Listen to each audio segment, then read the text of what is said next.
Hello and welcome to Airheads, a not-so-serious look at the serious business of royal rumours, gossip and gowns. I'm Tom. And I'm Maeve. And this week we're going to start on a more serious note. Yes, we hope you guys are looking after yourselves and holding up. I know that's a bit of a loaded sentiment at the moment, given what's going on in the world at the moment. But we just wanted to reiterate our solidarity with Black Lives Matter and protesters in America and in the UK and all around the world. We're really heartbroken and really furious about how Black people are being treated and have been treated. And we wanted to start by talking a bit about what actions we've been taking. And the actions that we will take as well to support the movement and to make this podcast better. Yeah, so I find when I'm struggling with what to say that I should just open my purse and just donate. Yeah. So although we have limited resources and we don't make any money from this podcast, we thought it would be helpful to be transparent about what and where we are donating, to encourage other people to donate what they can, if they can. So far, we have donated $150 to protester bail funds. There's a really handy website, communitybailfunds.com, and that splits your donation between more than 70 community bail funds, mutual aid funds, racial justice organisations. So that's like a really easy way of doing that. We also donated $75 to Black trans women, and in the UK then £50 to UK Black Pride and £50 to UK Black Minds Matter for mental health. And then a few other smaller donations to the families of Breonna Taylor and Belly Mujinga. If donating is tricky at the moment, we are in the middle of a pandemic and a lot of people are feeling the uncertainty. There are tons of petitions you can sign. We've got a link in our bio on Instagram, ally.wiki, which has a list of petitions that you can sign, and they take like less than 10 seconds and it's constantly being updated. Also, I found this video that you stream it on YouTube with your ad blocker turned off, and you just leave the video playing on mute and you just refresh it every time it finishes. It's like an hour long, and 100% of the ad revenue goes to associations that offer bail funds and help pay for family funerals. So it's not our video, but we did do like a little tiny URL because I thought it might be easier if you're listening to this. If you go to tinyurl.com/airheadsyt, we'll include all these links in the show notes anyway, in case you're out and about when you're listening to us, but just thought that might be handy. Of course, one of the main things we've been doing is reevaluating the podcast and the things that we talk about and how we approach them. So we're really, really grateful for all the feedback we've had from our Black listeners this week and every week. Whenever you guys get in touch. We hear you, and we want to apologise for our failure to consistently call out racist abuse of Meghan. We would absolutely hate for any listener to think we're shying away from or dodging the glaring and incredibly obvious racism in so much of the coverage of her. Yeah, I think sometimes we forget that we're the only people that listen to every episode of this podcast and remember everything we've said on the podcast.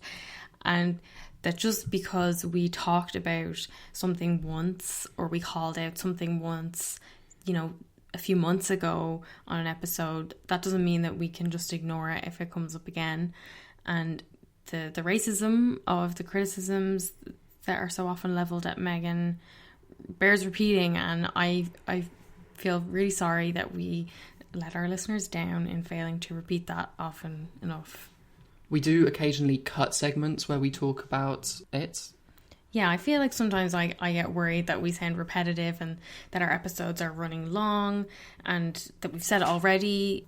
And sometimes we decide not to include discussions of stuff like that because, you can feel very overwhelmed by how upset or angry those kind of conversations make you.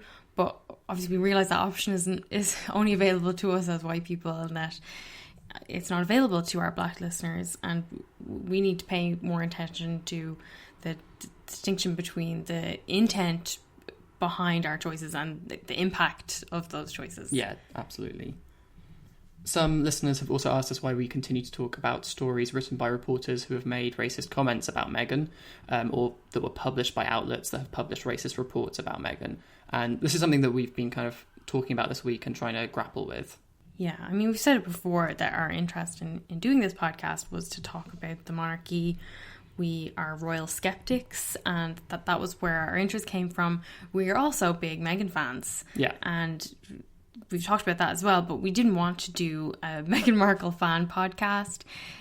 You know, there are so many of those that you can listen to, but as much as we like Meghan, we hate the monarchy more, and that's what we wanted to talk about, to talk critically about the monarchy. And a particular area of interest for us is how the British royal family crafts and maintains its brand, or as they like to say, preserves the crown in both the traditional media and on social media, and typically through quotes from various unnamed sources in the palace, which then appear in stories in tabloid newspapers. So the Sun and the Mail are the most read newspapers in the UK, and the Mail Online is the most read news site in the world. They're also the publications with the worst reputations for unethical and racist reporting, and yet they're the ones that the royal family works closest with. For example, Kate granting permission for the Mail to publish a calendar and a magazine featuring her own photos of her children. And they're the ones that cover the royals most frequently, with the best access to those palace sources from each royal household, apart from the Sussexes. Yeah, and I think you can probably tell if you listen to this podcast regularly, the kind of stories that Tom and I like are the particularly silly ones, like Prince George helping to bring in the bags from the Waitrose delivery, or Meghan playing bowls with the local bowls community in Windsor. And the tabloids are where those stories come from, and if we don't cover those tabloids, then we don't do the podcast that we wanted to do. Obviously, we understand that for some of you listening, that won't be good enough. But there are many royal podcasts, Meghan fan podcasts, that do not cover the tabloids, and that are well worth listening to if that's your interest. So what we can do is be more persistent in identifying and rubbishing the racist subtext, or like overtext, supertext of those stories, and reiterating that we don't endorse, agree, or necessarily even believe those stories when we do read them. Yeah, we also want to expand what we're reading, so we do try and read outside of the tabloids. Obviously, if you've listened to this, you know that we try to read as widely and get as many takes on the royal stuff as we can. But if there are any Black royal bloggers or news sites or anything that you guys would recommend that we check out, we would really appreciate if you sent them our way, please. So we know that it's our responsibility to use this very small platform to talk openly and often about these things. As Maeve said, we're not a royal fan podcast. We want to critique the monarchy because we don't think it should exist. And racism is at the heart of that institution. So the discussion of racism needs to be at the heart of this podcast. Yeah, and I think this week we've seen a lot of royal commentators, in some instances, really tying themselves up in knots, trying to apologise for their past actions and failures. And like even Piers Morgan, he wrote an op-ed this week telling Donald Trump to listen to Meghan. And that kind of followed last month. He did an interview, trying a little rehabilitation attempt, where he graciously admitted that he'd taken things a bit too far with his criticism of Meghan, to which I would say, like, absolutely fuck that. Yeah. And he went past the point of return long ago. And even though at the moment he's been getting praise for how hard he's been pursuing government figures that appear on his show, the way that he treated Meghan is unforgivable. Totally. We had a really great email from a listener this week who said, I don't pretend to speak for all black women, but I will say I'm tired. We're tired. Tired of being the bigger person and accepting half-assed apologies from people seeking to use us to capitalise on moments. We've seen this with the degenerate Piers. Meghan and black people are the victims in this situation, but she will be shredded if she doesn't allow for peace and accept these, despite her internal scars caused by these bullies. Absolutely, and I think that's something we need to bear in mind. You know, if a commentator that you like has issued an apology about how they talked about Meghan and you feel like that's not good enough, then you have no obligation to forgive them. Yeah, like, absolutely. That's totally up to you. You don't need me to tell you that, but I just want to say that that's our view on it. But we obviously have a lot of Meghan stuff to talk about this week because we were so delighted to see her. I also want to say just one quick correction that was in the Pop Bitch newsletter this week. You might remember last week we talked about the drones that were targeting Meghan and Harry's house they're staying in LA, and that we quoted Pop Bitch saying that it was the paparazzi from Coleman Rayner, the same agency that had set up those photos of Thomas Markle. And Pop Bitch this week said that Coleman Rayner had been in touch to assure us that the drone that's been causing the Sussexes so much grief has nothing to do with them. So they were correcting the record and we are correcting the record. Just putting that out there. Still sucks that there are obviously a few paparazzi agencies doing this kind of tactics, but I guess that's LA for you. So earlier this week, a lot of online commentators and tabloids were criticising Meghan for not speaking out on Black Lives Matter, and the wackier, weirder comments were calling her a fraud for not publicly supporting the movement. Harry and Meghan did make a statement, though, through the Queen's Commonwealth Trust, of which Harry is president and Meghan is vice president. Yeah, you probably saw this on social media. They did a black background with a quote from Martin Luther King that said, "Injustice anywhere is a threat to justice everywhere." And then in the caption, they wrote that young people are vital voices in the fight against injustice and racism around the world. As a global community of young leaders, we stand together in pursuit of fairness and a better way forward. The Queen's Commonwealth Trust passionately believes that we all have the power to effect positive change. Now is the time to speak up and speak out. The time to have uncomfortable conversations with ourselves and with others. The time to educate ourselves and unlearn. Now is the time to come together and build a better future as one. Silence is not an option. Which I thought was such a good statement. I don't know personally how involved Harry and Meghan were in that, but because they have such an active role in the Queen's Commonwealth Trust, you would imagine that they had some hand in it. Especially as they don't have their own social media at the moment. I would have thought they really focus on anything that is getting out there that has their association. And it was the Queen's Commonwealth Trust who published their Christmas card. So, done that before. But then on Thursday, Meghan gave a virtual graduation address to her former high school, which is an all-girls school, Immaculate Heart in Los Angeles. Yeah, this was so exciting to wake up to on Thursday. It's like the one good thing about the time difference now, that like when I wake up there's like, oh, Meghan news. But unfortunately, she starts out by saying, "I wasn't sure what I could say to you. I wanted to say the right thing and I was really nervous that I wouldn't, or that it would get picked apart, and I realised the only wrong thing to say is to say nothing."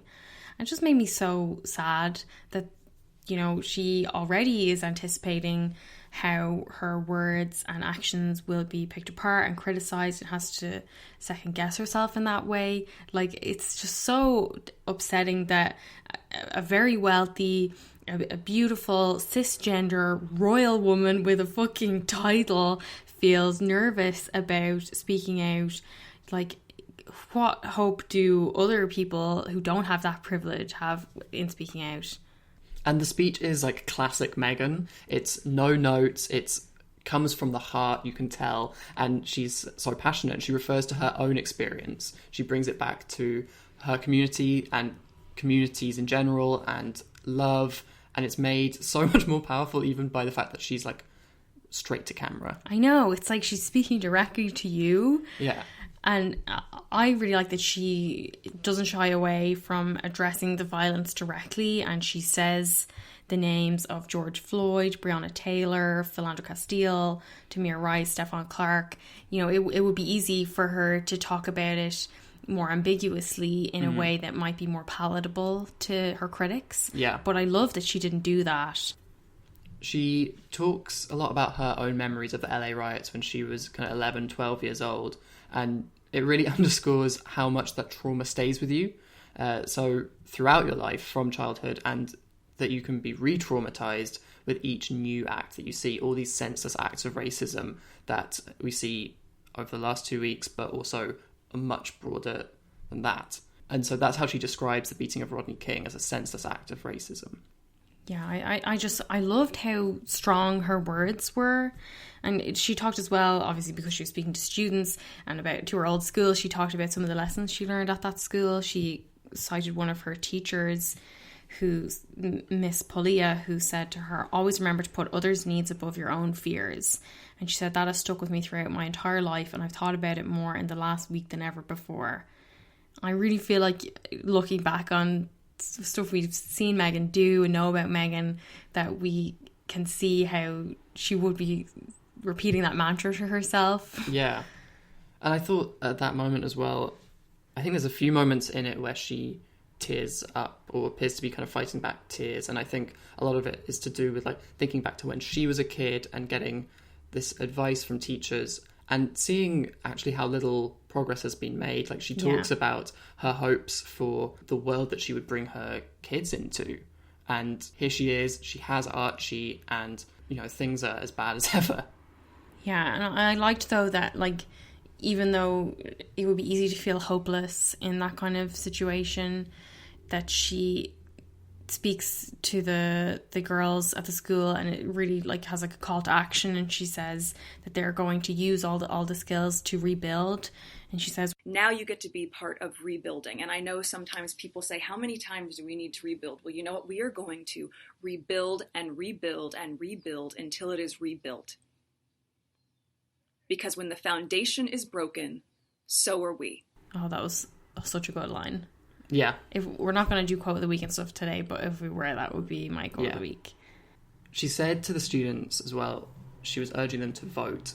You are going to use your voice in a stronger way than you've ever been able to, because most of you are 18 or you're going to turn 18, so you're going to vote. You are going to have empathy for those who don't see the world through the same lens that you do, because with as diverse and vibrant and open-minded as I know the teachings at Immaculate Heart are, I know you know that Black Lives Matter. I'm just delighted that we got to hear her say Black Lives Matter. And I know it's a small thing, and the full speech, which is 6 minutes, is amazing. But just to hear her say those words is very powerful. Yeah. Another thing that we really liked was that the video was first shared. I mean, it's everywhere now, but it was originally shared by Essence, which, if you don't know, it's a Black-owned magazine, American magazine, fashion and lifestyle magazine for Black women. And I know we've had conversations with some of our listeners. You guys know that we were waiting to see how the Sussex's new media policy would pan out. We weren't the biggest fans of some of their early steps and how they enacted it initially, but I'm really delighted that we were proven wrong, and that so far the direction they're going in is really promising, that they seem to be prioritising local publications like WeHoville, the one we talked about a few weeks ago, and now a magazine for Black women, which is exactly what they said they were going to do. Yeah. And, you know, we were a little bit sceptical, but they seem to be sticking to their word. Yeah, and we're delighted to be wrong.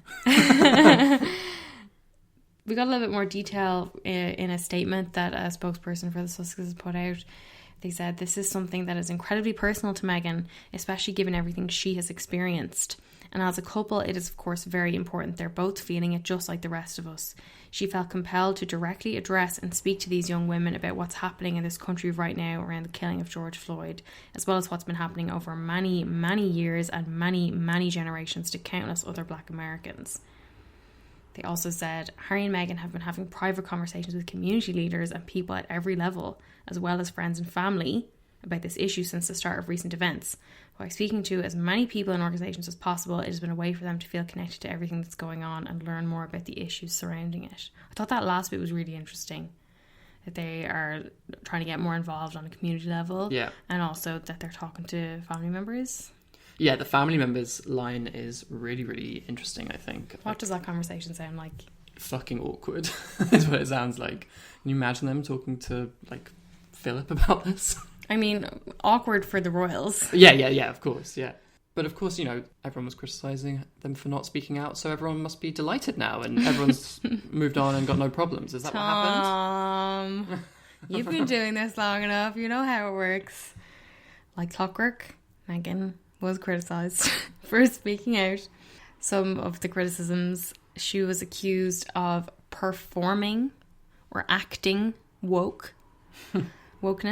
that she was virtue signalling, and that old chestnut, she was getting political. You know, we should point out that although this address was made public, this was an address to students in Los Angeles. Yeah. Not to the US as a whole, certainly not to the British public, but everybody's taking it very personally. And I thought like we could talk a little bit about the issue of it being political.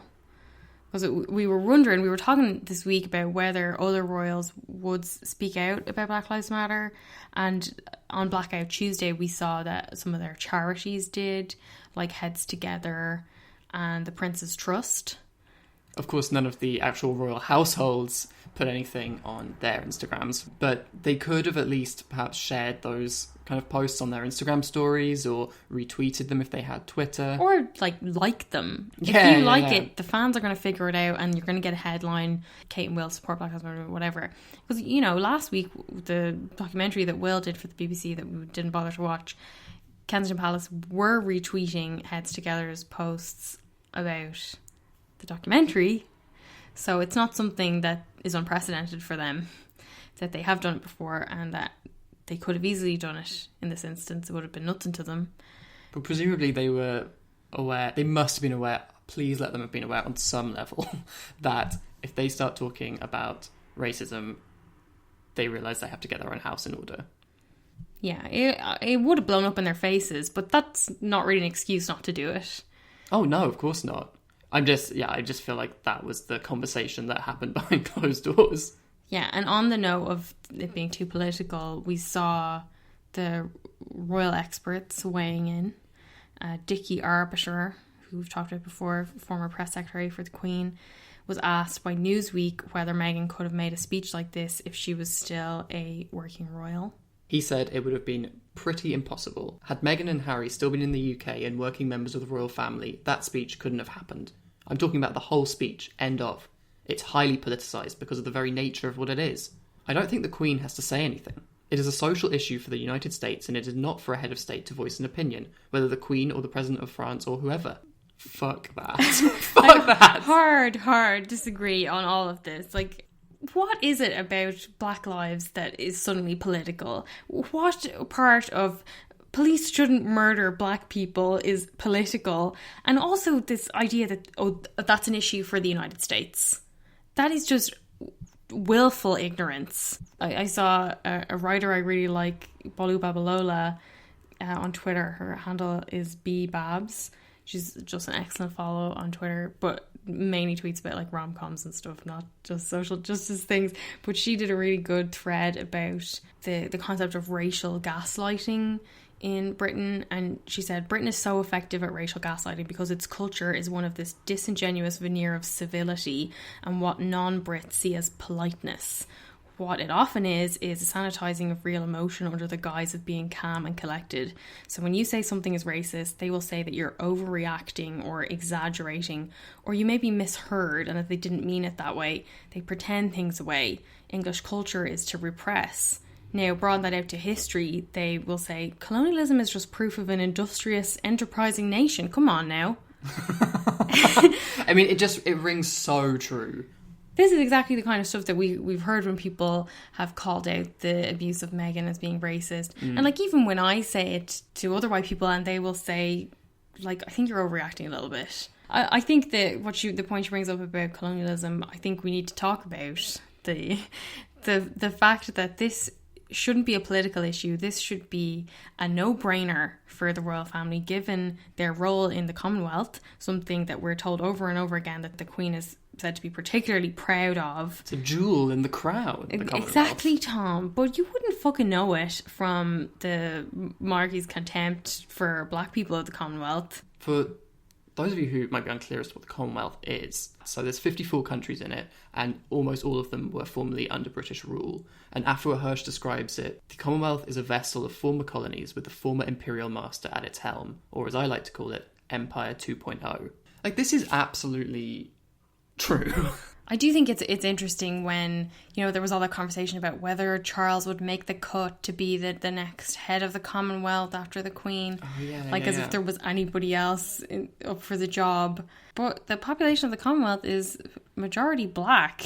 And, you know, we hear all the time that the Queen's greatest goal in life is to protect the crown. She's devoted her life to protecting the crown. She'll protect it at all costs.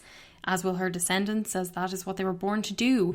If they were really dedicated to that, you'd think speaking out in support of Black lives would easily fall under their purview. We are never going to see the royal family acknowledge the violence and racism in their past, the things that the whole colonizing foundation of the empire is built on. But the Queen has acknowledged other troubled histories, notably that between the UK and Ireland. I know you say we're never going to see it, but it's not impossible, within our lifetimes. If not her, then Charles, to speak out on what she described as a painful reality. When she visited Ireland in 2011, she made this historic speech and she said of the relationship between the UK and Ireland. It is a sad and regrettable reality that through the history our islands have experienced more than their fair share of heartache, turbulence and loss. I mean, regrettable is doing a lot of work there, but she did say it, and it does suggest that she is capable of doing it. If she can say that, then she can say something about the relationship between the UK and any other country that it has formerly ruled. It just really indicates to me that the royal family are only really interested in appeasing and pandering to the white people that they rule, their white subjects. I loved seeing pictures this week of protesters outside Windsor Castle. Yeah, that was amazing. I saw Chris Jackson, the Getty photographer, royal photographer, post some pictures of a protester outside Windsor Castle, and I thought it was going to be a real small thing, but there was actually tons of people there, and they had signs, and they were walking up the long walk and standing outside the gates of Windsor Castle. Very potent imagery, I thought, and I wonder what the Queen's reaction was to that. Yeah, I'd say they were probably keeping her off social media for the time, but they didn't do a good enough job because she did manage to get out some really weird photos of her riding a pony. This was so... I remember seeing these pictures come in and being like, Tom, what the fuck is this? Why is this woman on a pony right now giving us details on 14-year-old pony Fern or whatever the pony's name was? No disrespect to the pony, but just how ridiculous is it that the world is fucking burning? They're like, what can we do? Oh, let's cheer everyone up with a lovely picture of the Queen on her pony. She's strong as a horse. And people did love it. Yeah. But it was just so weird to me. Utterly ridiculous. But I think there is definitely space here for us to get a little bit more ridiculous. Oh, yeah, definitely. Now, we had talked a bit before about royal gossip mysteries, and we asked you to help us compile a list of your favourite royal gossip mysteries that haven't been solved yet. They probably won't ever be. Never will find out the truth. But I guess that's what makes the royal family so fascinating. And just to flag that this is all total speculation, in some cases complete nonsense. Any lawyers listening? But we just thought it might be fun and diverting to talk about some of the more zany mysteries and juicy gossip that we've heard over the years. So I thought we could... even over the last week. Yeah, let's start with this most recent mystery, which we saw through the site Celebrity, who flagged it, and it has to do with the Middletons. So the key question here is Party Pieces, the Middleton family business, a front for a cannabis farm? I could not believe it when I saw this story. And so this has to do with the fact that on Monday, it was reported that a huge cannabis factory was found by police near Bucklebury Manor, which is Carol and Michael Middleton's estate in Berkshire. And the factory was located in a barn near their estate. It was discovered by electricity board workers who were looking into a power outage in the area and discovered the farm on Thursday morning. To give you an idea of the scale of this operation, the police needed a fleet of 6 lorries to help them get rid of all the stuff that was inside. 6? 6 lorries. This is crazy to me, and it reminded me of all the stories we heard about, Meghan's second cousin or whatever, who was growing weed that he called Markle Sparkle or something like that. Yeah. And the subdued reporting of this around the Middletons really stood out to me and made me wonder, what's going on here? I think Celebrity put it best when, I think it was Kaiser wrote this when she said, would Party Piece's profits really have ensured expensive private educations of all 3 Middleton kids though? And would the Middletons be able to finance their kids' extended adolescence well into adulthood, which included a large London apartment, Kate and Pippa never holding real jobs, extended vacations and more? I don't believe Party Pieces was that successful. So people have often wondered if dodgy Gary Goldsmith, Carol's brother, largely financed the Middleton family. But here's another theory. Party Pieces is a front for the Middletons' cannabis operation. Just amazing. I mean, it makes sense. Party Pieces sells like sparklers and, you know, all kinds of tat, but the profit margins can't be that high. But can you imagine how stunning it would be if this was actually how the family made their money? It would be absolutely incredible. I mean, it's definitely not going to happen, but it's just hilarious. I learned, which I didn't know before, that Will helped the Middletons buy Bucklebury Manor. So part of the money that he inherited from Diana on his 30th birthday helped them get the manor and the surrounding land. So, as Celebrity notes, it will be very interesting to see who technically owns the property on which the pot factory sits. I don't think we're ever going to hear about this again, but it just gave me such a laugh this week. Prince William White. Okay, the next thing I had on the list was, what is the deal with Kate and Meghan? What did Kate and Meghan fight over before the wedding? We've heard it was tights. We've heard it was hemlines. We've heard they fought over shopping trips. We've heard they fought over all kinds of insane, ridiculous things. I would love to know what the deal is there. I'm sure it's actually probably a really boring story. Yeah. And doesn't actually rise to the insane levels of fighting over children's tights. But nonetheless, I want to know. And I wonder if that will be part of Omid Scobie and Caroline Duran's biography of Harry and Meghan. Soon we will be paying attention.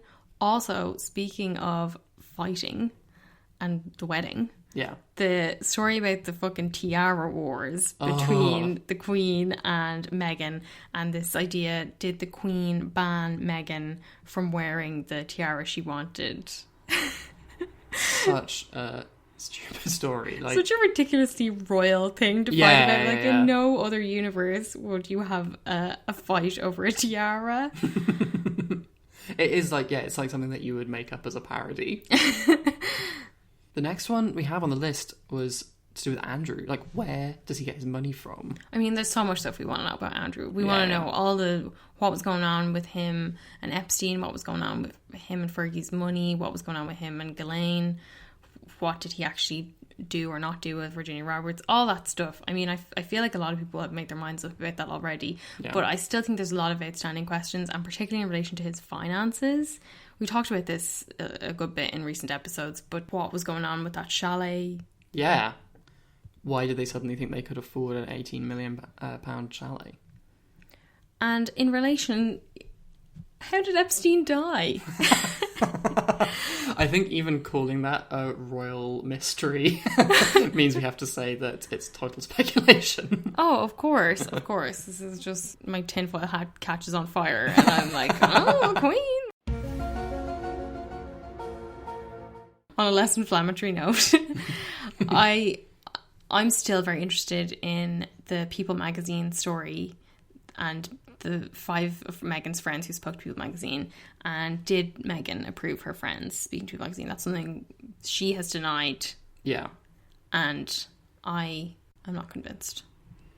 Yeah. As I've said before, I just think that her friends would obviously ask her before they said something like that. Definitely. Speaking of the Sussexes, we earlier this year had the whole Sussex v Cambridge Instagram wars, like who's got the most followers, and I really want to know, did the Cambridges pay for their followers? There was such a compelling argument put forward in Katie Weaver's piece for the New York Times, A Royal Instagram Mystery, and we talked about it kind of more in an episode called Formerly Known as Prince. Yeah, if you want to go back and listen to that, but that's the whole thing about the Instagram is so interesting to me because, you know, they're the first generation who really had to contend with social media, and I think related to that, I would love to know what was the discussion around Sussex Royal, and did the royals insist that Harry and Meghan had to give it up when they left? Yeah. Or was that Harry and Meghan's decision? Because as I said at the time, I wouldn't be giving up 11 million followers. Yeah. If I could hang on to those for my charitable foundation and just rebrand. But I have to wonder if there was some kind of negotiation on there that they had to agree to hand it back as like part of their exit terms or something. And it's such a mind-blowing situation because on the one hand, you're like, imagine the royal family having a serious discussion about an Instagram handle. Like, that is madness. But like you said, they're such an important part of life and they're so powerful that it makes total sense that they would have that kind of discussion. Yeah. And I really think that the royals do have to contend with this idea of like a social media hierarchy as well as the hierarchy of order of succession. Yeah. And I think that they are not necessarily coping with it that well. I guess on the subject of Instagram wars and other such wars, what did Will and Harry really fall out over? Where did the rift come from? Yeah, I absolutely do not believe the story that it was just because Will told Harry to slow down with Meghan. No, and like so many of you messaged us asking about it as well, and I don't think that you guys are convinced by that either. It can't be that simple. There's got to be more to it. Yeah. In my mind. Yeah, I mean, and it feeds into another very big mystery, which is that of Will's alleged affair with Rose Hanbury. I mean, it fits in because one of the theories about their falling out was that Harry saw Will having an affair, doing what their father did to their mother, and, you know, they both lived through the consequences of that. It's enough to make you really, really pissed off, I think. Yeah, obviously just a theory, total speculation, Yeah. But as well, it might be worth you guys checking out Byline Investigates at the moment. There's a story there that I think you guys would be really interested in that maybe would be pertinent. It's an interesting website. You should check it out. I mean, the number one thing, which is going to come as no surprise to anybody, the number one gossip mystery that all royal fans want to know more about is what happened with Rose Hanbury. So this is, of course, the Marchioness of Cholmondeley. The social queen of Norfolk and the turnip toffs. So she was, possibly still is, a close friend of Kate. Her husband, David Rock Savage, is friends with Will, and the Cholmondeleys have a history with the royals that goes back centuries. Yeah, in terms of this particular story, it's been more than a year now since all this happened. This was March of last year, and all these rumours started swirling about a rural rivalry between Kate and her Norfolk neighbour, the Marchioness of Cholmondeley, and it was suggested that they had had this big falling out and Kate was attempting to phase out Rose. And we first heard about this in a piece by Dan Wotton at The Sun. This was then swiftly denied by Richard Kay at the Mail, and no one even said what they were fighting about. They just kept saying this is false, or maybe there's something going on here, but nobody knows what it's about, or maybe nobody wants to say what they know what it's about. All these gaps in information were kind of stacking up. Like on Twitter, you had the Times restaurant critic Giles Corran writing that there was an affair, and then he deleted the tweet really quickly. The Daily Beast wrote at the time that the pressure had been applied by the palace for him to delete his tweet. Yeah, and then Popitch wrote that it was like you needed a PhD in cryptography to understand all this stuff. But if you've been at a loss to understand what a rural rivalry is, it's Fleet Street's way of hinting at the long-standing society rumour that Prince William has been caught having an affair. I think that like long-standing is important there as well. That like this all came to a head at one point and kind of boiled up. Yeah, the Daily Beast wrote that apparently this was a widely traded piece of dinner party gossip at British society gatherings, but nobody would include that part of the rumour. Yeah. It had to be the international publications that would report on it, such as In Touch magazine. Then, of course, Will's lawyers sent out legal letters threatening British publications for writing anything at all about the feud. And to some people, that was further suggestion that there was something going on here. We've said before, like as Tina Brown says in her book, Diana Chronicles, the royal family only deny something if it's true. The Sun, we were looking back through our coverage at the time, and remembered that The Sun actually deleted a paragraph from their coverage of the feud that said, "It seems to have started because she had 1 or 2 suppers with William in Norfolk when Kate was away, but it was hardly as if they were meeting behind Kate's back. Of course she knew they were getting together, and Kate was grateful that a good friend and neighbour like Rose was there to entertain William." Such a good friend, such a wonderful friend. Goodness, So nice. so entertaining. You can hear more of our coverage from the actual time that all this was emerging in an episode called 93 Candles, and you can hear more about the deleted Sun paragraphs on an episode called Bar Bar Brexit. It's been kind of funny looking back over the episode titles that we chose. We also last year visited Houghton Hall, where the Chumleys live, and we talked about the whole experience of going around the house in an episode called Never a Rose Without a Prick. Yeah, that was so fun. We had so many plans to go to more houses and stuff like that and do episodes about that, but obviously now we're just inside this little flat and We're in our own stately home. But it's so interesting looking back at this now, because there was no evidence that anything happened, and it never went anywhere. There was never anything concrete, or never even any of the tabloids or the broadsheets or anything printing the word affair, you know? It never got that far. And it was really fueled by comments that had been retracted or deleted or denied, which obviously is... It's a perfect recipe for a conspiracy theory. And I mean, we should mention that there definitely were times when Kate and Will were going out, that Will was pictured with other women and was said to have brought other women back to his quarters. I was reading a piece of Daily Mail. So, there was a possible history that people could have drawn. But in any case, this Rose Hanbury stuff has become, gossip canon. And yeah. I think it part of that as well, part of what raised people's suspicions was that around this time we were getting, boatloads of really negative stories about Meghan. That was around the time that we were hearing that she was banishing all of Harry's closest friends, that staffers were calling her their great nickname, Megan. Jeez, yeah, well done.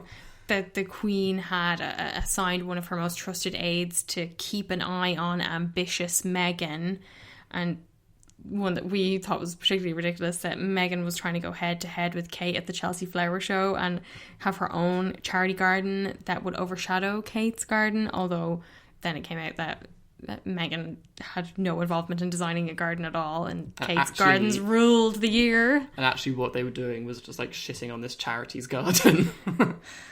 We thought at the time, and obviously still think, that those stories were blown up and created in certain instances to distract from the affair, and that, this was just one of, I think, many instances where the royal family have used Meghan as a human shield, or as a smokescreen to try and distract from their own failings. Yeah, but again, that's just our own conspiracy theory speculation, not based on any actual facts. We got very excited then earlier this year when we saw that Rose Hanbury was at Kate's birthday church visit. Jesus Christ. What a fun occasion. And yeah, it was very much nothing to see here. They're just, it's a lovely birthday party, just a couple of chumleys hanging out together. Yeah, sure. I did find it interesting. There was a piece in Grazia a few weeks ago that was talking about how quarantine for Kate and Will was a turning point in their roles as royals, but also their marriage. And they spoke to a source who said of Will and Kate, they are sitting down and reconnecting as a couple, reminiscing and laughing. They've pledged to find the time, even here and there, to work on their relationship more than ever. And also, it seems a long time since they've looked so relaxed with each other. This all came out before all the Tatler drama, so I'd say they're not looking quite as relaxed now. Obviously every relationship needs some amount of work, but I feel like usually the narrative around Will and Kate is everything they do is just naturally effortless because they were born to do this and they were born for each other. They're perfect. So I thought it was a bit unusual to get this narrative of how they're reconnecting.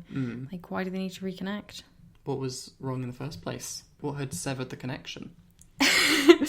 Which brings us to another mystery you guys wanted to know more about, which was who was really behind the Tatler story. And some of you felt that perhaps the Tatler story was Rose's revenge. This is real conspiracy theory level, that Rose and her allies had some sort of hand in... thorns, shall we call them? in the nastier elements of the Tatler story about Kate this month, that they were so offended by, as a sort of way, a very high society way of getting back at Kate for attempting to phase Rose out in the first place. Yeah, do you believe that? I mean, there's something compelling about it. Like, it was certainly a very weird story, and as we said last week, the mention of Rose was a strange line. What do you think? I could see it. It is in a way like quite a long time after the freezing out. And maybe that's the kind of society way of doing it. It's playing this like incredibly long game. And I mean, we know that this family has like centuries of history with the royals, so they are used to taking their time. In any case, Tatler is standing by its story and confirmed that Will and Kate are taking legal action, or have threatened to take legal action, in a new statement, which read, "We can confirm we have received correspondence from lawyers acting for the Duke and the Duchess of Cambridge and believe it has no merit." That's such an amazing phrase. Like, I'm sure it's like a legally specific phrase, but it also sounds like, and what? It's nothing. This whole thing has just been such a gift at this time. It's such a good distraction.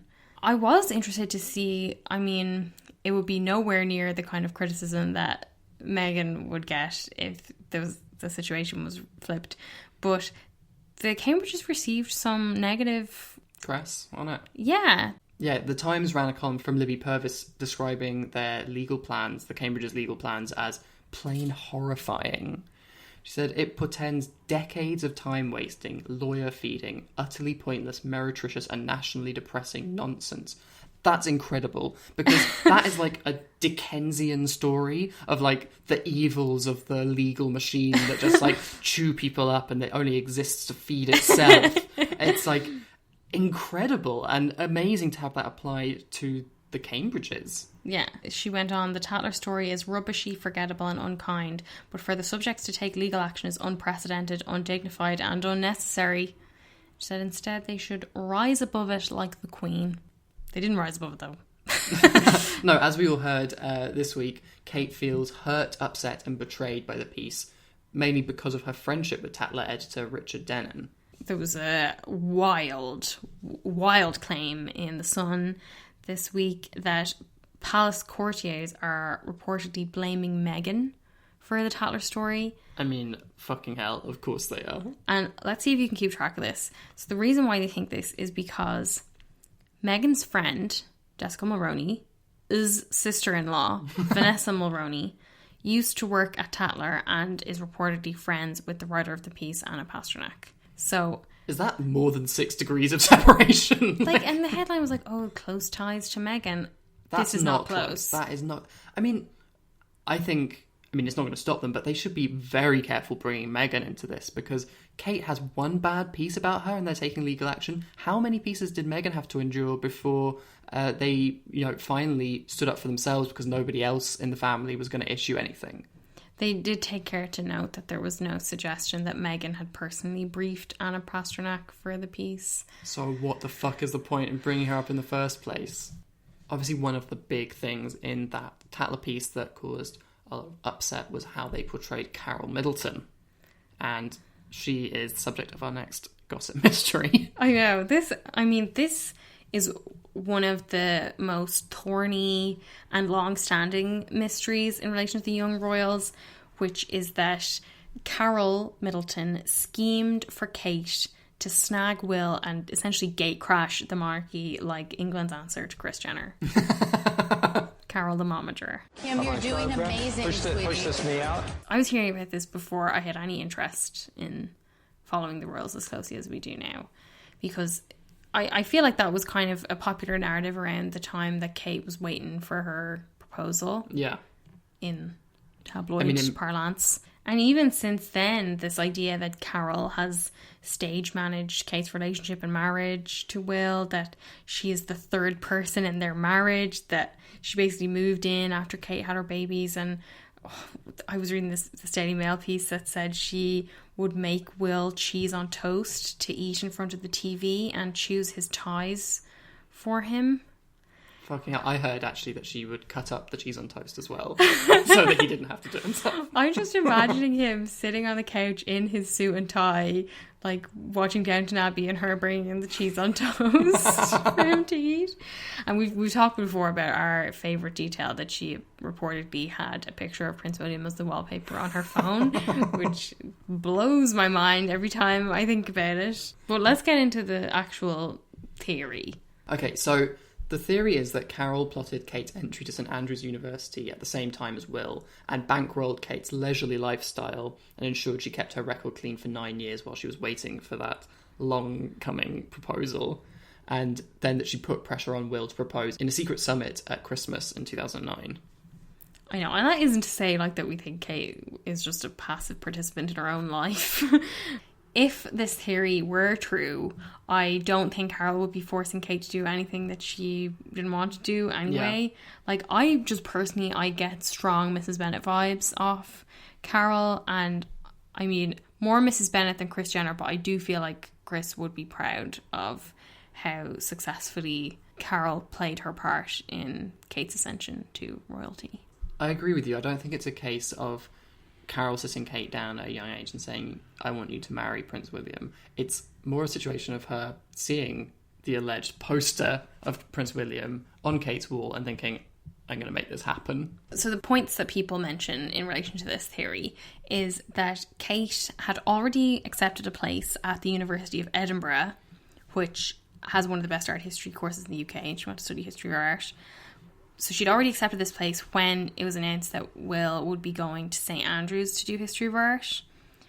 And it came as a big surprise and very sudden when she withdrew from her place at the University of Edinburgh and opted to take a gap year like Will, and then applied to the history of art course at St Andrews, which Will was also doing. Yeah, and on that last minute gap year that she decided to do, she went to Chile, which is the same place that Will had visited just a couple of months before. So she just missed him. But I'm sure they had loads to chat about when they did finally meet. And a lot of this speculation around this comes from details in Katie Nichols' book, Kate the Future Queen. And just like rereading about all of this made me kind of want to read this book. Like, have any of you guys read it? Like, if you have and it's worth reading, can you please let us know? But speaking of books, I want to talk about this amazing book we read, because we were also asked about our thoughts on Wallis Simpson and Edward, the Duke of Windsor. Yeah, kind of who went after whom and what the story is there. And yeah, like maybe we both just read this incredibly entertaining book called Full Service by Scotty Bowers, and it's this account of like wild sexual antics in Hollywood from the 1940s onwards, like till about the 1980s. It was one of the sources for Ryan Murphy's Netflix TV show Hollywood. That whole storyline about the petrol station with the kind of prostitution ring going around in it, that is loosely based on the Scotty Bowers book. And this is like perfect fodder for conspiracy theorists, because everything in it is so outrageous, but also has been so thoroughly refuted. Like, this is the kind of book that like you just take with like a heap of salt. Yeah. But it's so enjoyable to read. So, according to the book, Scotty Bowers spent decades facilitating the sex lives of Hollywood figures and also other powerful people who visited LA. In one chapter, he talks specifically about his experiences with the Duke and Duchess of Windsor, Wallis and Edward, and a theory that's told to him by the famous photographer Cecil Beaton. It really gives like a new angle onto this relationship. And as he says, like, it had been sold to the world as the romance of the century, you know, this grand love affair that meant that he would abdicate the crown in order to be with the woman he loved. He also suggests that both Wallis and Edward were bisexual, and actually preferred same-sex partners. There's a line in it: a king could not possibly get away with living the kind of lifestyle as that favoured by Edward, which meant that Wallace was the perfect choice, because what better way to save face and ensure that they would have the freedom to live their lives in peace and out of the public spotlight than to marry one another? Yeah, so Scotty goes on to talk about his own sexual relationship with Edward. He talks about all the threesomes he arranged for them, that they would occasionally have sex with one another, but really they were much more interested in having sex with other people, and that living kind of in exile, they were like more able to indulge in that out of the spotlight. He also notes that apparently Eddie, as he called him, was a damn good lover. But and also a Nazi. yeah. This one's like a little bit dark, but a few people messaged us about it, and it is just something that I am very fascinated by, which is Prince Charles's friendships with paedophiles, namely Jimmy Savile. Yeah. And Charles and Jimmy Savile became friends in the 1970s. They worked together on wheelchair sports charities, and they stayed friends for the rest of Jimmy Savile's life. When he died in 2011, Prince Charles led the tributes to him. And I read a bit more about this when I was reading Tom Bower's book, Rebel Prince, which includes a story from Charles's former private secretary, Mayor General Christopher Airy, who said he was hired only after being vetted at Charles's request by Jimmy Savile. And he describes meeting Jimmy Savile at Kensington Palace, and Jimmy Savile was wearing a silver tracksuit and gold bangles, and that they had 2 interviews before Savile told him he got the job. What the fuck? You go in for a job with Prince Charles and you're interviewed by Jimmy Savile? So fucking weird. And this guy was obviously very understandably bewildered and wondered how Savile had induced the royals to allow him to make unannounced visits to Kensington Palace and be invited to Charles's 40th birthday party. But it wasn't just a birthday party. Royals, can you just stop inviting paedophiles to your birthday parties? Or to any events, and stop sending them gifts and just stop hanging out with them. Like, Charles sent Savile a box of Havana cigars, which he had received as a gift from Fidel Castro, and a note that said, "Nobody will ever know what you've done for this country, Jimmy. This is to go some way in thanking you." I mean, we know what he did to this country. It's such a weird note. And also, I was reading in The Guardian that in 1999, Charles went for a private dinner at Jimmy Savile's house, and Savile had asked 3 local women to dress up in pinafores emblazoned with the letters H or H. And Charles subsequently sent him a Christmas card with the note, "Jimmy, with affectionate greetings from Charles, give my love to your ladies in Scotland." But aside from all this frisky business, apparently Savile was some kind of marriage counsellor to Charles and Diana in the 80s.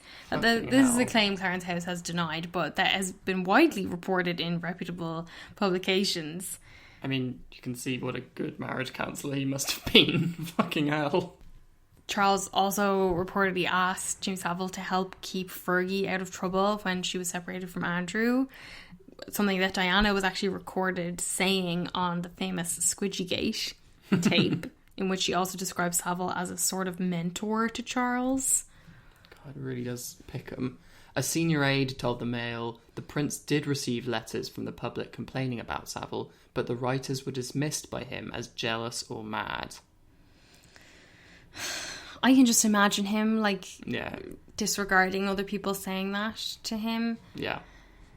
And then in 2013, the Daily Star and the Mail reported that a 2009 interview that Surrey Police had done with Jimmy Savile, the transcripts of which had been vetted by Buckingham Palace, and that they had removed all mentions of the royal family and members of the royal family, that there were in total 96 redactions, but the palace declined to comment on it.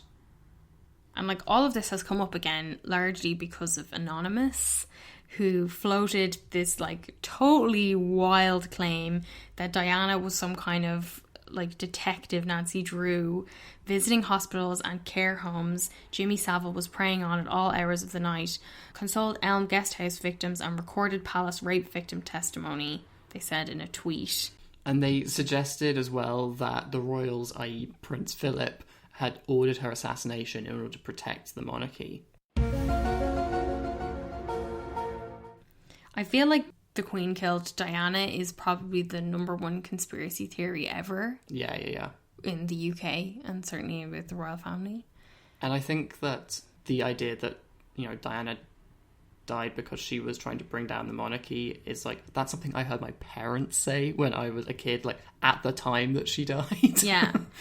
The fact that it's had such a long life, this conspiracy theory, is such bad news for the monarchy that they've never been able to shake it off. Yeah. That people will believe it. And like even people, some people obviously, like Morrissey go in really hard on it, but other people will casually think like, yeah, the Queen definitely had a hand in Princess Diana's death.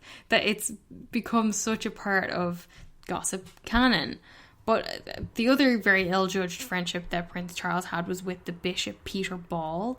And he met him in the 1980s. And then Peter Ball was jailed in 2015 for sexually abusing boys and young men. Though he had actually been cautioned much earlier in 1993.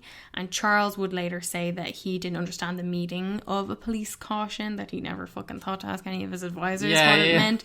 But he said he was not aware of the significance or impact of a caution and was not aware until recently that a caution in fact carries an acceptance of guilt. I mean, such a weak explanation. Ignorance is always an incredibly weak excuse, but like, when who you are and what your role is means that you are surrounded by advisors, you have someone to advise you on everything you fucking do, like, ignorance is absolutely no excuse. But what he did was he was allowing Ball to live in a house provided by the Duchy of Cornwall and inviting him to private occasions at his home in Highgrove and to other royal events, and giving him small gifts of money after he was forced to resign his ministry. Small gifts of money, like, you're paying him. Like, that's just a polite way of saying you're paying a paedophile. And Tom Bower writes that the police reportedly cooperated with leaders of the Church of England, particularly the then Archbishop of Canterbury, to prevent a scandal, partly because Ball was, quote, friendly with Prince Charles. And like a lot of the letters that Charles wrote to Peter Ball have resurfaced in the court and documents and everything. And one of them that he wrote in 1995 after Ball had not been reappointed as bishop was, "I wish I could do more. I feel so desperately strongly about the monstrous wrongs that have been done to you and the way you've been treated." Fucking hell. He also intervened personally with Lambeth Palace over Ball's efforts to be allowed to preach and conduct services again. So he was trying to get him back in the job. Yeah, he intervened. Like, the royals shouldn't be intervening in anything. That's their whole job, is to stay out of stuff and be neutral. But in 1997 he wrote to Ball again and said, one of the lines was, "I'll see this horrid man off if he tries anything," which is like fucking alarm bells. Here come the conspiracy theories. What does it mean to see this horrid man off? Who is this horrid man?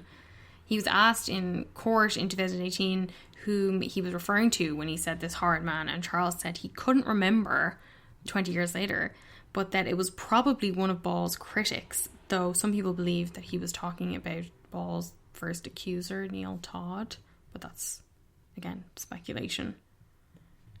So again, Charles's excuse is that he didn't have the full information. He said that Ball told him that he quit his job following an indiscretion and felt deep personal regret for trusting him, and that he'd been misled by Ball. So I didn't know. They didn't tell me. They told me the wrong thing.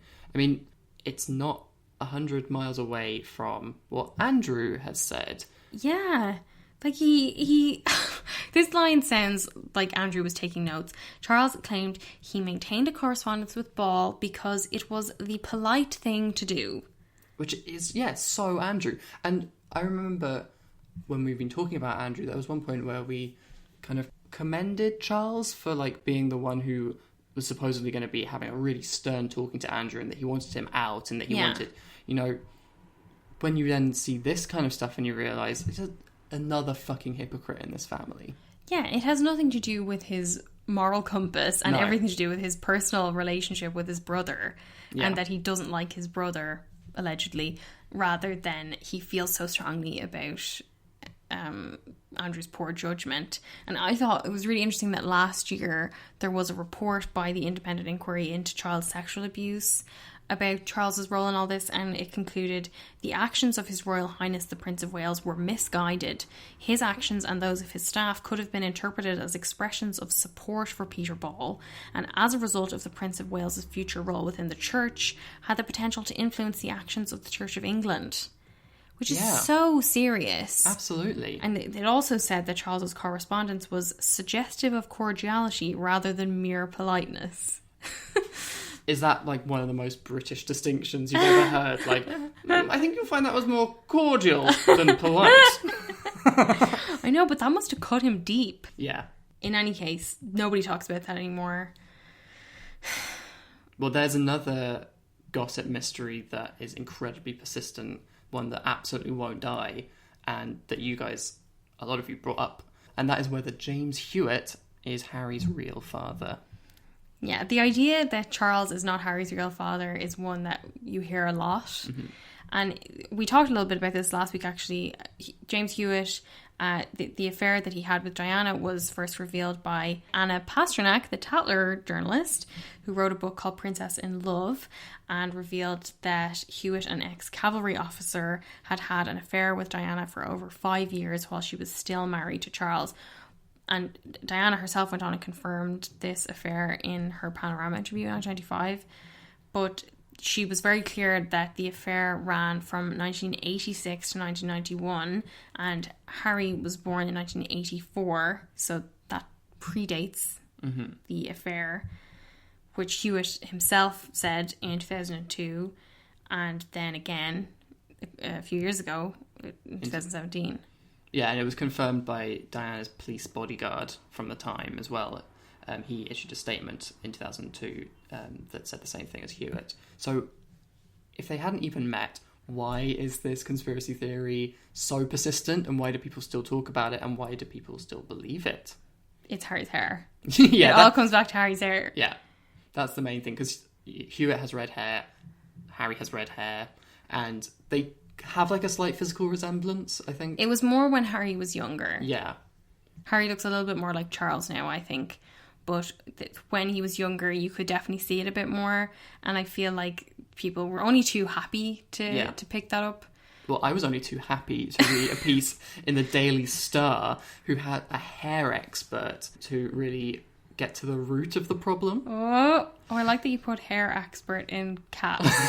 Like the job title. I mean, it is. But so they said that Harry and Hewitt have balded in different ways as they've grown older, which means that it's very unlikely that they could be related. So that myth is busted.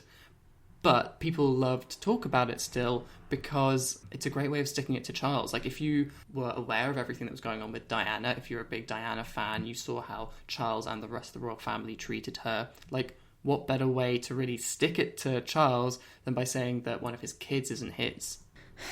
I mean, I see the appeal for people. Yeah. Especially people who are hardcore Diana fans and feel like they were themselves personally betrayed by Charles. Yeah, and I mean, I think the thing with a lot of these conspiracy theories about the royals is like, what power do we have to get back at the royals if we feel like they've done something wrong? We have like very limited power. They're right at the top of British society.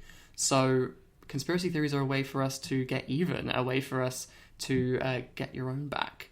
And I also think that people really like Harry, and I think there's something quite nice about imagining that he's not really related to them. It's like Harry Potter and the Dursleys. You know? I really liked that one of our listeners sent us a message that their mother really believes this theory, and the reasoning behind it is that the Queen let him marry a biracial divorced American woman, relinquish all royal duties and move to the US. Even though he's sixth in line to the throne, it's still hard to believe. Is it because he's truly not a royal, or just to make him happy? And, you know, there's definitely something here, because the royal family haven't done a whole lot to make Harry and Meghan happy over the last few years. I mean, true. I definitely don't believe that he's not Harry's father, and I don't want to say anything else that others Harry and Meghan from this family, No, because course, they are obviously still part of the royal family. It's just, I thought that was a particularly funny one, because you hear all the time, like, from people who have no interest in the royals. They're like, oh, well, he's ginger. Sure, he's not his son at all. Even though Diana always referred to him as my little Spencer, because they have red hair in the family on that side. I think we're probably out of time, so we'll have to come back to the issue of whether the Queen is actually a lizard at another date. But Okay. Do you want to talk a little bit about what's coming up next week? Yeah, so this week we're going to get a mini Trooping the Colour, an unprecedented miniature version, which is to go ahead at Windsor on Saturday. This is after we had heard that it was cancelled. So on Saturday, June 13th, the Queen's official birthday, the parade will involve a small contingent of men from the Welsh Guards, accompanied by a rather diminished group of the massed bands of the Household Division. And this is according to the Daily Mail. Yeah, so there's going to be the traditional royal salute at 11 a.m, and the BBC is expected to cover all this live. I personally think they should just fucking give it a break. Yeah. That, like, there's enough going on in the world that it just looks tone deaf to be having this even reduced version of the celebration. I feel like any version of business as usual at the moment is a really bad look. Like, as if it wasn't enough that people are dealing with a pandemic, like with everything that's going on with Black Lives Matter and the racism that's being exposed in like all corners of society all around the world. Like, this kind of celebration of what is essentially empire and monarchy is pretty disgusting. It's also going to be Prince Philip's 99th birthday, but he's a huge racist, so fuck him. Yeah. Anyway, we hope you guys take care of yourselves this week, and, you know, be kind to yourselves. And we really appreciate you coming back and listening to today's episode. You can find us on Instagram and Twitter at AirheadsPod, and on Facebook at Airheads. If you want to get in touch, if you have any other feedback, or if you have any recommendations for us of other stuff we should be reading, we'd love to hear it. If you enjoyed us talking about royal gossip mysteries this week, leave us a 5-star review and let us know what your favourites were, or if there are any others that you think are worth covering in the future. Yeah, do you think the Queen is a lizard? I mean, there's only one answer to that. Let us know with a 5-star review. Thanks so much. Bye. Bye. I know you know that Black Lives Matter.